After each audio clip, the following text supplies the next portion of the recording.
होते हैं। उसका कारण क्या है? उसका दोस्तों 3 कारण मुख्य रूप से हैं। पहला कारण है कि यह चेन बहुत प्रकार का बनाता है, बहुत तरह का चेन बनाता है। जैसा कि मैंने कहा था, ये स्ट्रेट चेन भी बनाता है, दिस टाइप्स ऑफ चेन, समझे, इसे स्ट्रेट चेन कहते हैं। दूसरा है कि यही 4 कार्बन्स आपका ब्रांच चेन भी, अगर इसको हम हटा करके यहाँ पर लगा दें तो इस तरह का भी स्ट्रक्चर बन सकता है। तो ये भी एक कारण हो गया कि एक ही 4 नंबर का कार्बन, इस दोनों कंपाउंड में number of carbon atom is 4, but both has different physical properties and chemical properties, so both are different compounds as you have looked. Therefore the number of compounds of carbon is increases. Second cause is its tetravalency. It can forms many compounds due to its tetravalency, because it can combine with 4 other atoms by sharing its electrons. And third is tendency to form multiple bonds. Today I am going to discuss about the hydrocarbon. The organic compounds containing only carbon and hydrogen are called hydrocarbons. Hydrocarbons किसे कहते हैं? आइए देखते हैं इसको। Hydrocarbons, hydrocarbons, hydrocarbon,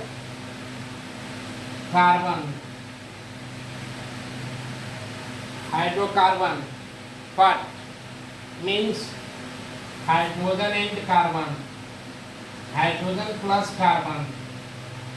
Okay, these are the simplest organic compounds and the regarded as parent organic compounds. All other compounds are considered to be derived from them by the replacement of one or more hydrogen atoms by other atoms or group of atoms. The major sources of hydrocarbon is petroleum. The major sources of hydrocarbon, sources of hydrocarbon, hydrocarbon is petroleum, petroleum. Okay, petroleum.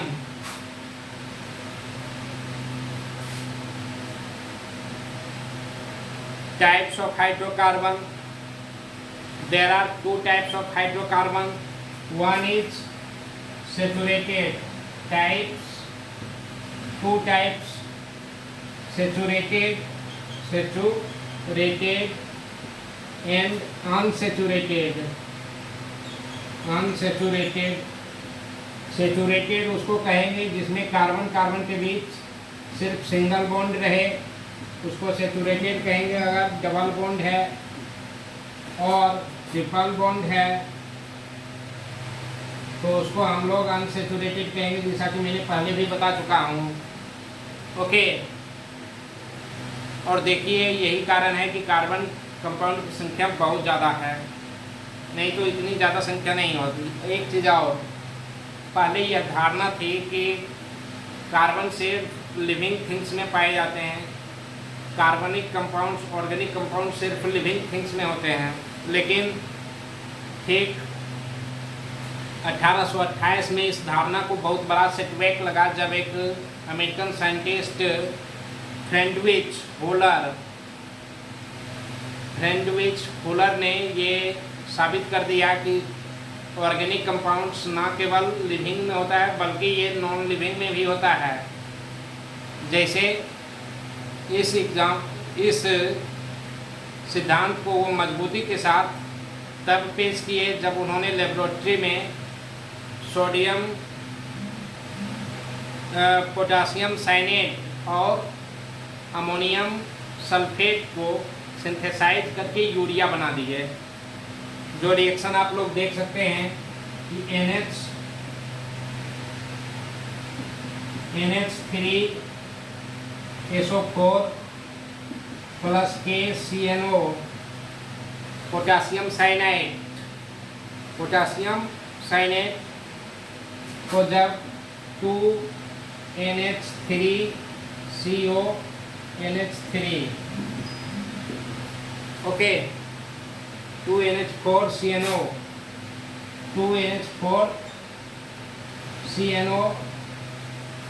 उसके बाद plus K2SO4 इसको जब synthesise किया गया तो 2NH2CONH2 इसे ही हम लोग यूरिया कहते हैं।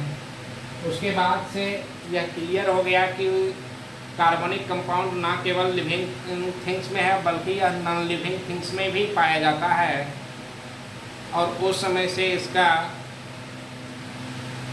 जो मूल सिद्धांत था वह बिल्कुल एकदम बदल गया और तब से यह ज़रूरत हुई कि इसको हम लोग एक अलग ब्रांच के रूप में, केमिस्ट्री का एक अलग ब्रांच के रूप में अध्ययन करें और जिसे ही हम लोग नाम दिए ऑर्गेनिक केमिस्ट्री।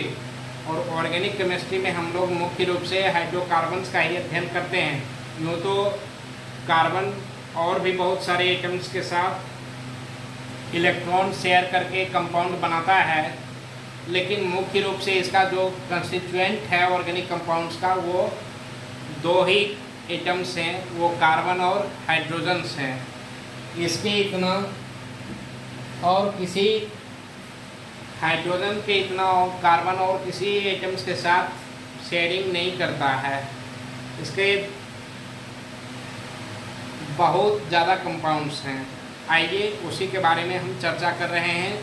हाइड्रोकार्बन्स के अंतर्गत हाइड्रोकार्बन्स मुख्य रूप से पेट्रोलियम इसका स्रोत है और सेचुरेट जो हाइड्रोकार्बन दो प्रकार के होते हैं, saturated and unsaturated. Saturated hydrocarbons जो होते हैं उसमें सिंगल बॉन्ड होता है और अनसेचुरेटेड हाइड्रोकार्बन्स जो होते हैं उसमें डबल बॉन्ड होता है। सेचुरेटेड हाइड्रोकार्बन जो होते हैं वो अल्केन ग्रुप का हाइड्रोकार्बन होते हैं। फॉर एग्जांपल सेचुरेटेड का एग्जांपल हो गए अल्केन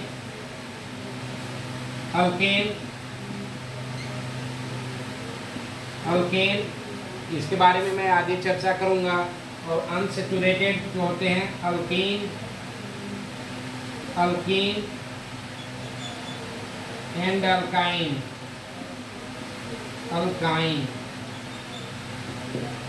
ओके,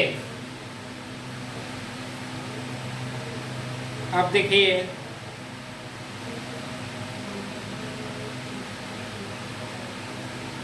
सेचुरेटेड हाइड्रोकार्बन के बारे में चलिए थोड़ा कुछ। सबसे पहला इसका जो एलिमेंट कंपाउंड है वो है मीथेन। आइए उसके बारे में कुछ जानते हैं।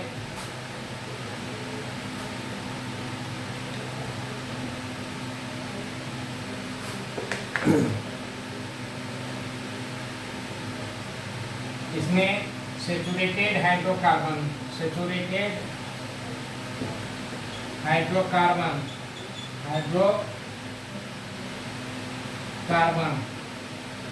CH4 इसका जो मॉलिक्यूलर फार्मूला होता है उसके लिए जनरल फार्मूला डिराइव किया गया है जो होता है CnH2n+2, जहाँ n जो होता है वो 1 2 3 4 एंड सो ऑन।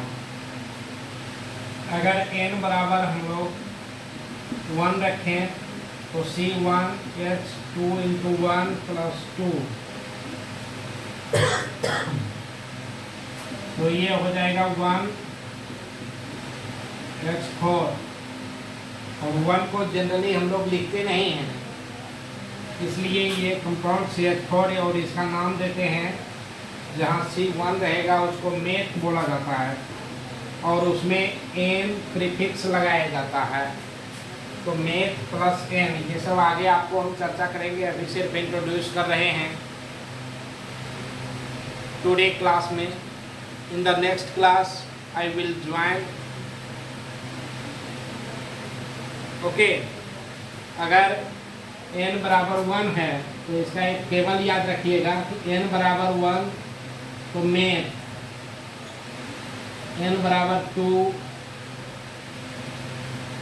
3, 4, 5, 6, 7, 8, 9, मेथ 8,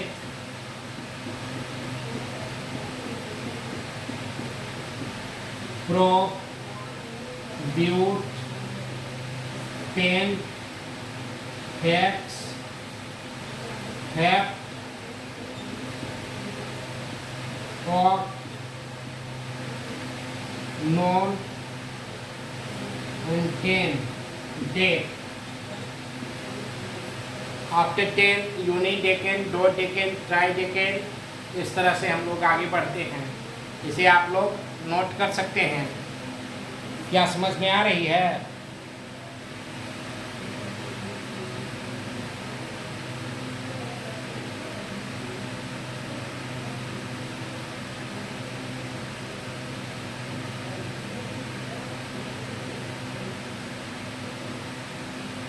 समझ में नहीं आती है या आवाज नहीं जाती है?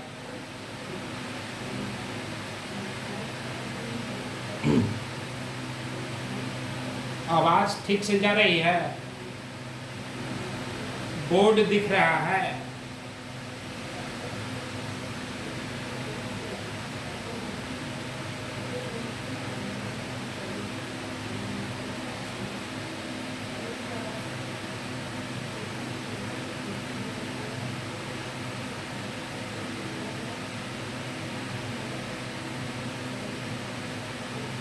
आवाज जा रही है?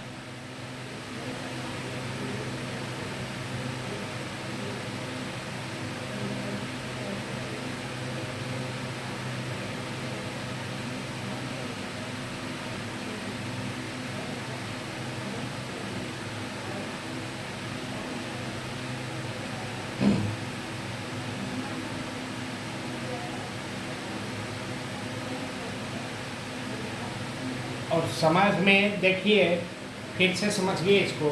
हाइड्रोकार्बन किसे कहते हैं? पिछले क्लास में देखिए, हाइड्रोकार्बन जो है वो मुख्य रूप से हाइड्रोजन और कार्बन के द्वारा जो कंपाउंड बनाए गए हैं उसे ही हाइड्रोकार्बन कहते हैं। और ये दो प्रकार का होता है, एक सेचुरेटेड होता है, एक नॉन सेचुरेटेड होता है। सेचुरेटेड हाइड्रोकार्बन के अंतर्गत वे सारे कंपाउंड आते हैं जो सिर्फ सिंगल बॉन्ड के द्वारा बने होते हैं, और अनसेचुरेटेड हाइड्रोकार्बन वैसे कंपाउंड को कहते हैं जो अनसेचुरेटेड, जो डबल बॉन्ड या ट्रिपल बॉन्ड के द्वारा बने होते हैं। जैसा कि कल मैंने बताया था कि कार्बन जो है मल्टीपल बॉन्ड्स भी बनाते हैं, single bond, double bond, triple bond. अब देखिए, सैचुरेटेड हाइड्रोकार्बन्स को जो है अल्केन ग्रुप का हाइड्रोकार्बन्स भी कहा जाता है। और सिंपलेस्ट हाइड्रोकार्बन जो होते हैं वो उसका एग्जाम्पल मीथेन होता है, जिसका फार्मूला हमने CH4 लिख दिया है।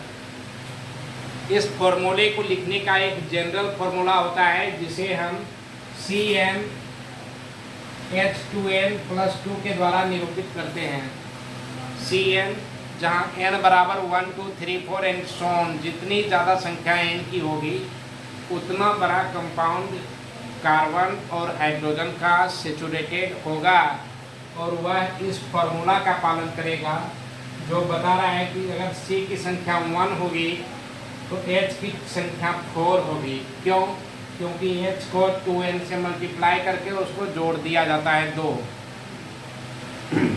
जैसे यहाँ पर देखिए C = 1 हम लिए, H इज इक्वल टू 2 लिए तो H इज इक्वल टू क्या हो जाएगा? अगर C इज इक्वल टू 1 लिए तो H की संख्या कितनी होगी?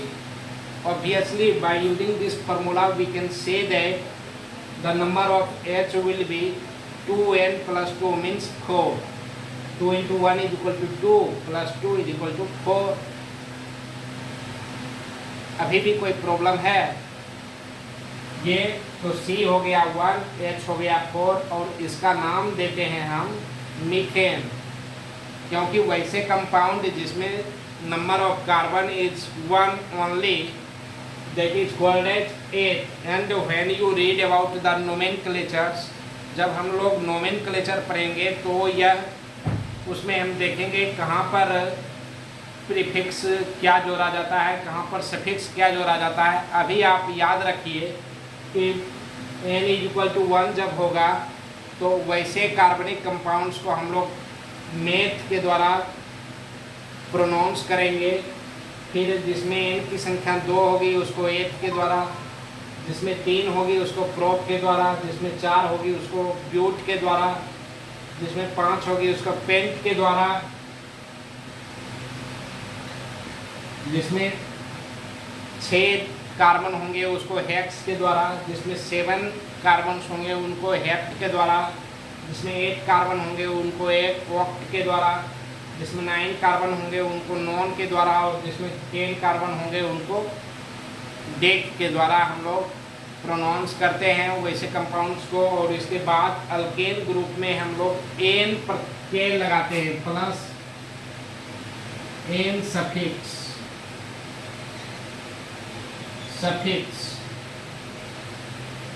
ये नोमेनक्लेचर में आपको क्लियर कर दिया जाएगा। अभी आप इसको समझने का प्रयास कीजिए, हो सके तो याद रखिए। फिर उसी तरह से जब एथ में एन लगाएंगे तो एथेन हो जाएगा। और ये कंपाउंड कौन सा होगा? C2H6 ये कंपाउंड होगा। एन प्रत्यय सभी में लगाएंगे और ये कंपाउंड होगा C2H6, C3H8, C4H10, C5H12, C6H14, C7H16, C8H18, C9H20, C10H22। इसके आगे भी आप लिख सकते हैं अगर आपकी इच्छा हो तो, लेकिन आपके सिलेबस में ये 10 तक का ही कंपाउंड लिखना है according to CBSE। Okay, so these are the first class about hydrocarbons.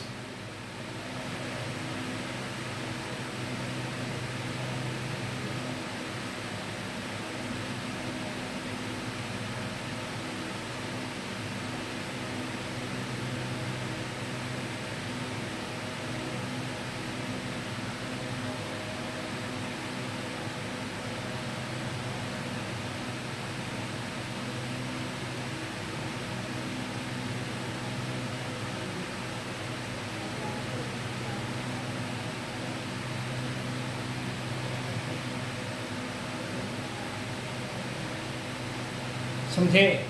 आज आप इसको याद रखिए। कल से पुनः आपके समय पर मैं उपस्थित रहूँगा। इसी को समझने के लिए आप फिर से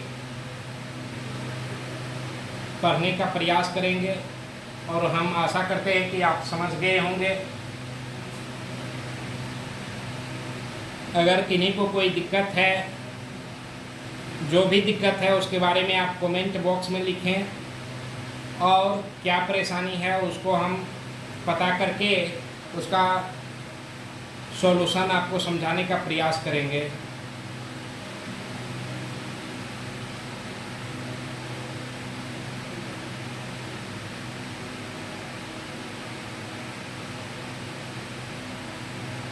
आप अपना सुझाव आज हमारे कमेंट बॉक्स में लिखें और आपकी प्रत्येक परेशानियों को जो उचित होगा एकदम फिल्टर्ड प्रॉब्लम जो भी होंगे उसको हम सॉल्व करने का कोशिश करेंगे। आज ये हमारा फर्स्ट लाइव क्लास था, इसलिए थोड़ा सा टेक्निकल परेशानियों के लिए हम क्षमा चाहते हैं, और जो भी परेशानियां रही है उसको हम दूर करने का अगले क्लास में प्रयास करेंगे। आपकी उपस्थिति इसी तरह से बने रहे, हमें उत्साहित करे।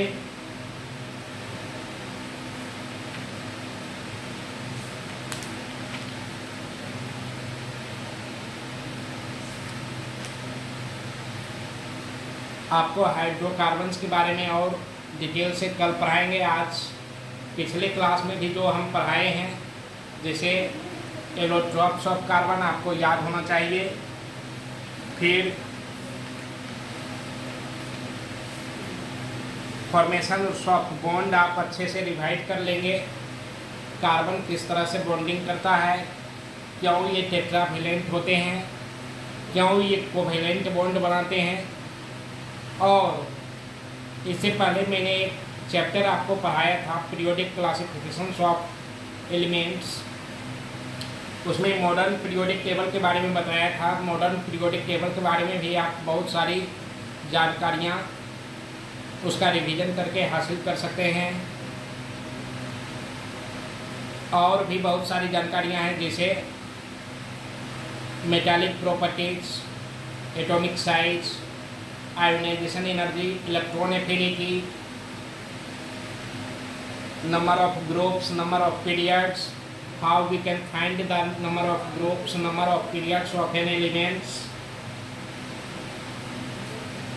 How many groups, what are the reactivity of the elements across the groups, across the periods, across and down the groups. These things you have to remember. It will be helpful for you to understand upcoming chapters. After that, you have to revise carbon and its compounds in it. You have to understand about the properties of carbon and the formations of bonds, and you have to understand the reason why the compounds of carbon are larger in number. So these are the things today I have discussed with all of you. So please like the channel, share and subscribe it. In the next video I will come again with some new interesting topics. Till that I want to say goodbye, thank you, see you. One thing you have to aware full about my HW, whatever I have suggest you. So please, you will never try to ignore it. If you want to make a good score in upcoming examinations for which you are going to prepare.